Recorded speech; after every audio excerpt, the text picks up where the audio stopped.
Nin ay xaaskiisu guri ku gubtay lacag uu sii waayay darteed iyo arrimo kale oo la yaab leh oo ka dambeeya in ay gubto. Ninkan oo lagu magacaabo Johnson, oo 27 sano jir ah isla markaana ku nool magaalada Dar es Salaam ee waddanka Tanzania, ayaa waxaa sidaan u gashay isla markaana sidaan xaasinimada ay ku dheehan tahay u gubtay xaaskiisii uu jeclaa. Balse waxaa la yaab leh sababta rasmiga ah ee ka dambeysa in ay gubto. Johnson oo ka soo jeeda reer faqiir ah isla markaana waxba soo baran yaraantiisii, ayaa isagoo iskala daala dhacaya xaaladaha adag ee nolosha waxa uu bartay Wema oo ah gabar dhalinyaro ah oo uu aad uga helay.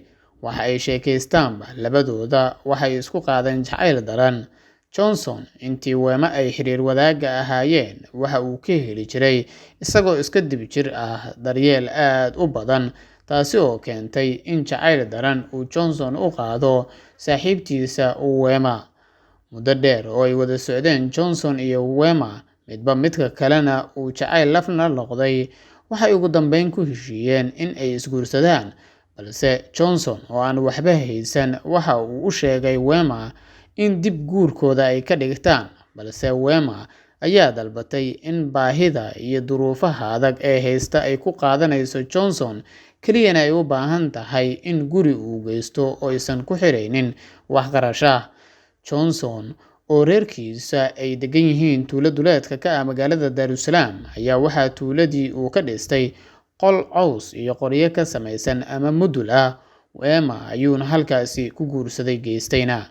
Johnson iyo Wema oo halkaasi waqti fiican ku qaadanaya ayaa halkaasi waxa ugu dhashay canugooda curadka ah. Wemana markii ay dhashay waxa ay bilowday shaqo, waxa ayna Johnson ka dalbatay in uu sida ugu dhaqsiyaha badan u gado taleefan smartphone ah, weliba noocooda qaaliga ah. Johnson ayaana markaasi go'aansaday in reerkiisa uu u shaqo tago, waxa uuna magaalada Dar es Salaam ka shaqo bilaabay meelaha hilibka lagu shiilo. Si shaqadiisa ama goobtiisa shaqo u kala kacdo, waxa uu gatay taleefan smartphone ah si uu baraha bulshada ugu xayeysiisto. Wema oo aad u moodo in wax badan ay iska bedeleen, ayaa ku amartay Johnson in uu dib ugu soo laabto tuuladoodii, nin rag ahna in uusan ahayn dhagaha ugu dhibaysay, maadaama ay noqotay qof lacag jecel aadna lacagta u daneeya. Jacaylkoodii horena waxba kama jiraan ka soo qaaday. Markii uu guriga ku soo noqday ayay taleefankiisii ka aragtay, waxa ayna isku dayday in ay ka qaadato taleefanka. Waxa uuna u sheegay in shaqadiisa taleefanku uu muhiim u yahay, suurtagalna aysan ahayn in uu siiyo, balse lacag ayuu siiyay, una sheegay in uu mid kale u gadayo. Tiro dhowr jeer ah ayay isku dayday in taleefanka ay ka xado, balse uma aysan suurtagelin. Wema ugu dambeyn habeen isaga oo jiifo ayay taleefankiisii iyo canugii ay dhashay ka qaadatay, gurigana kor uga xirtay, iyadoo guud ahaan dab qabadsiisay gurigii si uu ugu gubto uguna dhinto Johnson. Wayna isaga tagtay gurigii iyo Johnson oo gabi ahaanba wada gubanaya.